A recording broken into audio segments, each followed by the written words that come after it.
You just let them like figure it out, and I think that's where we're at. I think all these guys are ready to go. Like I had said last week or the week before. If they ask me some questions, I would love to share some of my experience. But the way we're riding now, and the way our trajectory is, I'm just here as a resource. I'm not forcing it on anybody. We've all been playing good, and D-line room, defense, offense, we all been playing good. So just wanted to keep us, in that same, type of groove. Sometimes pressure isn't good for everybody. People react differently from pressure. So, sometimes you just want to alleviate that and just, feed the confidence, let everybody know that we're good enough to play in this game, we're good enough to win this game, and we just leave it right there. That's all you need. You don't need any extra sauce on it. Let's just go out here and play this game, take it one play at a time. Clark, there's been a lot of talk about the Bills' ball security and how elite it's been over the last couple of months. As a defensive player, when you picked up that ball the other night and was racing down the field, were you thinking about that, before the punch came to, like, were you conscious about ball security as you're running that on with the ball? Honestly, I wasn't. I had an inside stunt. I was trying to get in, didn't end up getting inside, and I looked up and DeMar was tackling Lamar, and then the ball just like popped out. So immediately it was like, get the ball. And I just wanted to make sure I got it on the first try, because sometimes, guys try to scoop it and you kind of fumbling around. I just wanted to make sure I got a clear recovery. I was able to get it smooth and clean, and then I had it, and I just took off running as fast as I could. And before I could shift to gear 3, I started looking up at the scoreboard, and I saw 5 white jerseys around me, and it was like at that same, like right when I looked up at the scoreboard, I saw 5 jerseys, and Justice Hill came out of nowhere with the swipe. So, this is how it was supposed to be. That's how the universe wanted it, because, if it wasn't, for me looking up at the scoreboard, who knows? I had like a little cheat sheet. I looked up at the scoreboard, and I seen 5 white jerseys around me, so I just squozed the ball a little bit harder. How have you seen Kansas City evolve and change the way they do business over the years to stay at the top of their game? I wouldn't say they change. I would say they do whatever it takes to win, and that's what I've noticed. Even back when I was in Denver playing, Patrick Mahomes and the Kansas City Chiefs and Travis Kelce and Andy Reid and all those guys. If it takes 6 touchdowns to win the game, then that's what they do. If it's only 2, that's what they'll do. They're really just focused on winning the game. And, some years it was over the top, the Tyreek Hill putting up, crazy numbers, and some years it's not. But they still have this ability, no matter what the situation is, to, win those games. We saw it all season. It could be the game-winning kick, them versus Denver the first time, and they were able to get a block. So, they do whatever it takes to win, and, it's respectable. Like, that's not something that you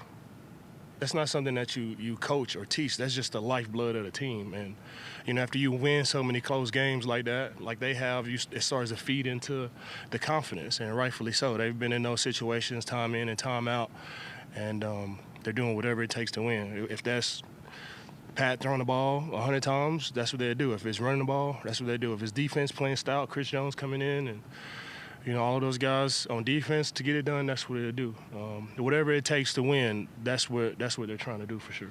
Easier said than done, but what's the key to corralling Mahomes in the pocket?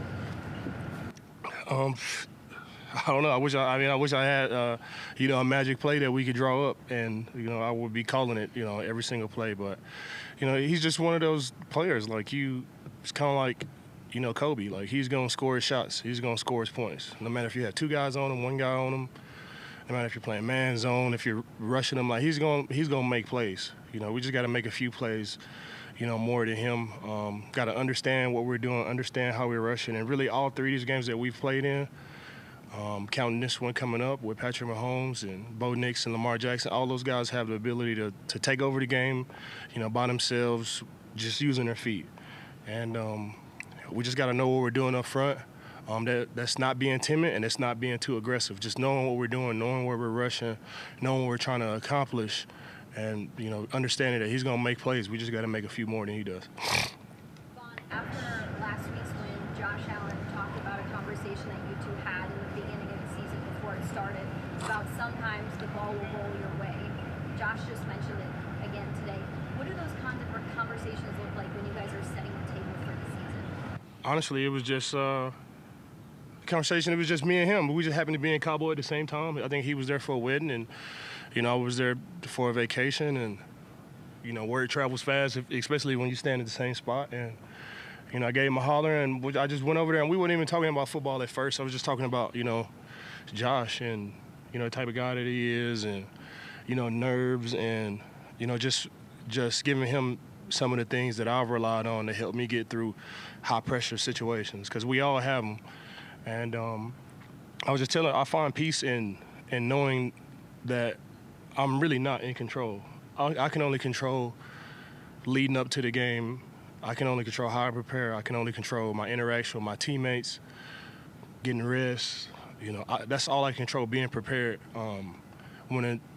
When the game starts and it's time to play, I don't have any control over that. And for some people, it might be scary not knowing what's going to happen next, but I find peace in that, knowing that if it's for me, it's for me, and if it's not, it's not. And we just have this quiet confidence and this quiet belief, not just wishful thinking, but all the things that we've done up until this point, that if it's for us, it's for us, and if it's not, it's not. And that helps me kind of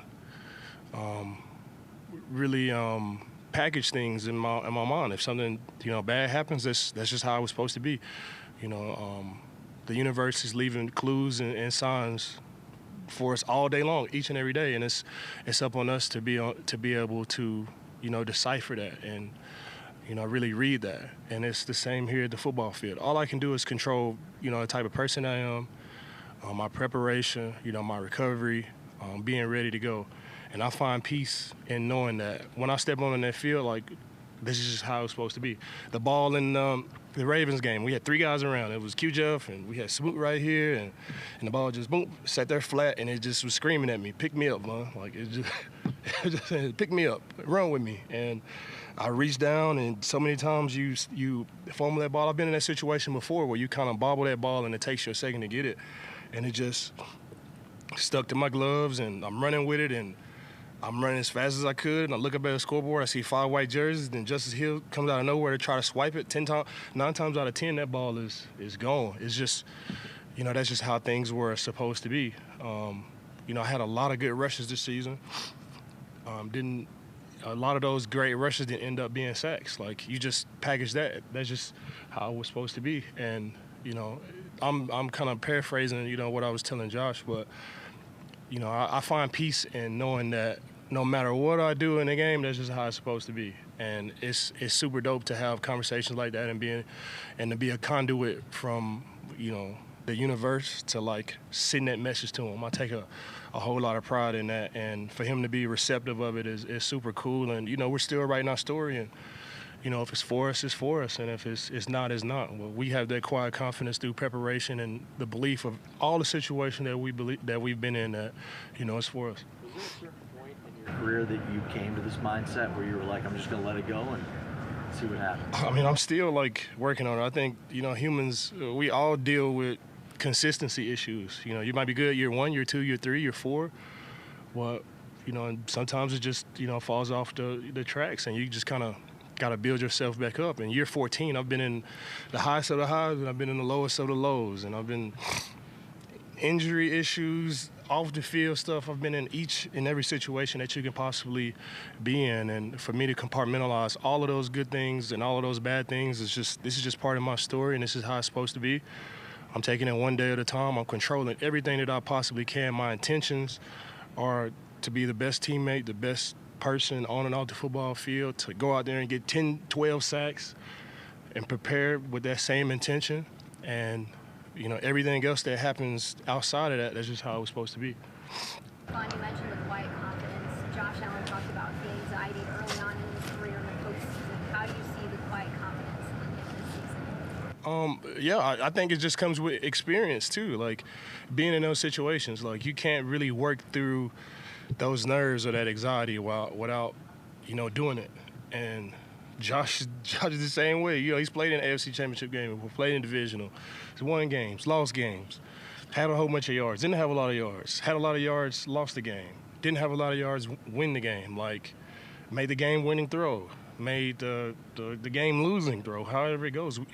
He's been in all of those situations, and all it really does is just it calluses the mind and just builds that quiet confidence, knowing that I'm controlling everything that I can control, and I'm doing everything in my power to win the game. And after you reach that point, you kind of just let go. You kind of just surrender, to the outcome. Like, and that's a great place to be for me, especially knowing that I'm in the best shape that I could possibly be. I'm doing everything that I could possibly do, and sometimes things happen. Sometimes, sometimes I'm trying my hardest to get a sack and it doesn't happen. And sometimes I'm just in the right place at the right time and the quarterback, he just falls in my lap. Like, it happens for quarterbacks the same way. And all you can do is just control what you can control, especially at this stage. And anxiety and the nerves come from not feeling like you're ready to go and not feeling like you're prepared. I can deal with the nerves and anxiety of playing in the AFC Championship game or the stadium or the crowd. Like, those are all like natural things. The nerves that we can control is feeling like you're prepared, feeling like you're recovered, breathing life into your teammates, breathing life into the coaches too, because they need confidence just like we need confidence too. Controlling all of those little things, and after that you just kind of let go, and that sack just falls in your lap, and that ball just falls right in the breadbasket for a touchdown. At this time of year, obviously it's about team accomplishment, but you have a chance to advance to the Super Bowl with your third team. What would that mean to you just in terms of personal accomplishment? I mean, it'd be dope. That's what I came here to do, is to be, part of, history. We've been to a lot of Super Bowls, never won it. These Bills fans, they deserve it. I know a lot of fan bases across the whole world feel like they deserve it, but the only perspective that I have is here with Bills Mafia, and I've seen it. I've seen them work, and I've seen my teammates work, and I've seen all the things that we've done to get to this point. And you remember those things, and it motivates you, and it inspires you. And I feel like the games are won, before the game, the moments before the game, and we're doing everything that we possibly can do to make that happen. And if it's for me, it's for me. If I celebrate like I knew it was going to happen, 10 years ago, and if it's not, it's not. And I'm still going to continue to try to, make that happen for us. But I'm the most optimistic person that this side of the Mississippi. So you already know what I'm thinking when it comes to questions like that. You said last week that Terrell shared a quote about man and the river. Did he share anything or have a message this week? Not yet. Not yet. We're still going. But I've been so impressed with Terrell Bernard. Third year in the league, middle linebacker. He's commanding the whole defense. He's the sole captain on that side of the ball. And he's wrangling these guys up from, you got all different types of personalities, and he's coming in, he's getting everybody together. He's the communicator on defense. He's the guy that breathes life in the guys as far as quotes and all this stuff. And I've been super impressed with Terrell Bernard. Like I said, out of 99 things, if it's 100 things, he's good on 99 of them. I just still don't understand why he went to Baylor. That's really the only thing that you can say bad about the guy. But other than that, like, he's the type of guy that you want on your football team. He's the type of guy that you want calling the defense. He's the type of guy that, you just want on your side, whether that's on the football field or off the football field. He's a great human being. It's been snowing in New Orleans. Some sign, maybe? Yeah, maybe. I know it's a dome, though, so it's good. But I like those signs, too. Thanks for bringing that to my attention, Maybe that snow's coming from Buffalo. We still got to play the game. And that was another piece, too. As far as, like, where we're at this point in the career, the media, they do a great job of really promoting the game with podcasts, interviews, and, with sports betting. This team's supposed to do all of this. Like, that's all good, and it creates excitement. It drives eyeballs to the game, but you still got to go out there and play the game. So with all the dreams and aspirations that we got, it's won on Sunday at 6.